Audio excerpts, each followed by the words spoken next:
too bad the Wenatchee AppleSox can't just pick up Paul Thomas Field and take him to Bellingham and take him to Canada this weekend. The best home record in franchise history was sealed with a nice victory on Sunday against Edmonton. Joel, Norman, introduce this fine young gentleman to your left. Carson Ohland joining us here for our latest taping of Wake Up Wenatchee Valley. And boy, he's had a heck of a season. It came on really strong in the month of July, and so he flipped the calendar to August. They're going to keep that going as well. Incoming freshman at University of Washington, West Coast League Player of the Week 2 weeks ago, and he's heating up at the right time. And Dan, I'm sure you love it. It's fun to have a catcher who can also play the outfield a little bit. It gives them a break defensively, but you also have elite defender and an elite bat in both options. Is it fun for you, my friend, to have not only your brother on the team, but have families so close they can come and watch you play? Most of these guys from California don't get that luxury, but you do. You get to play in front of family and friends. Absolutely, all the time. It's so awesome to have family coming. My parents have been here quite a bit. They even made their way up to Victoria the other weekend. And then, grandparents had aunts and uncles come last night, and so it's been a blast to be able to play in front of them, and they're loving it as well. How can you account for your rather remarkable offensive numbers? You earned the Player of the Week on merit. You deserve that. What's going on? You just feeling good? Yeah, feeling good, seeing the ball really well. I was telling Joel early in the season I was making a lot of adjustments on my swing, and a lot of them clicked, and then I just started rolling, seeing the ball really big, and started crushing the ball and stuck with it.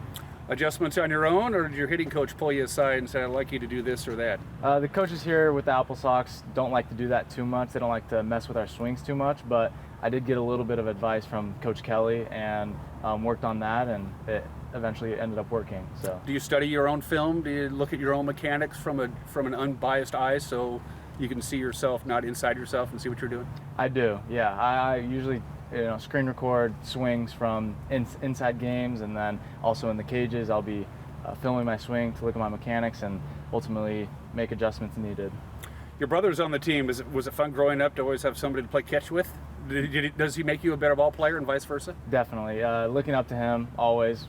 Growing up he was a catcher as well, so I always looked up to him. We were always too far apart. We were always 4 years apart, so this is kind of the first time we've ever played together since COVID, since he had another year of eligibility. So it's been really cool to play with him, and playing catch with him out there is like growing up.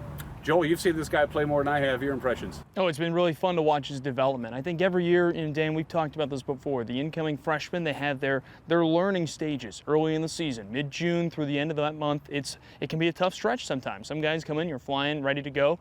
And Carson started that way. He had an RBI double, his first at-bat of the summer, hit a couple of weeks of some tough play, but then right around the start of July, things just turned the corner, and he's been raking ever since. And there's kind of a reason why he's been batting second a lot in the lineup. And Dan, I think in the modern baseball now, there's been that debate of where the best hitter is in the lineup, and I think we're seeing a lot of major league teams put their best hitter second, and I think the Sox have been doing that. You can't blame Coach Charlington for wanting to get as many at bats as possible. Sox are going to the playoffs. Who and when and how many home games, that is yet to be decided.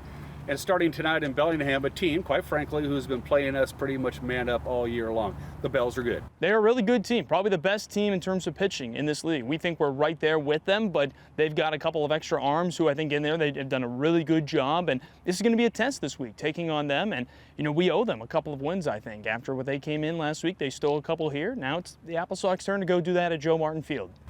The fact that we don't have to really put last year we made the playoffs like the second to last day. Now we're in with still 6 games to go.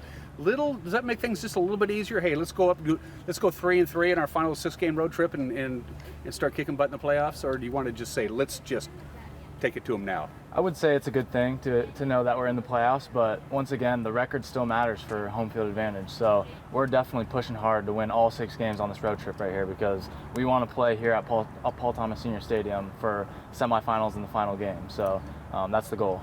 3 games in Bellingham, 3 games in Kelowna. The regular season wraps up on Sunday, and then it's playoff time. Back to you.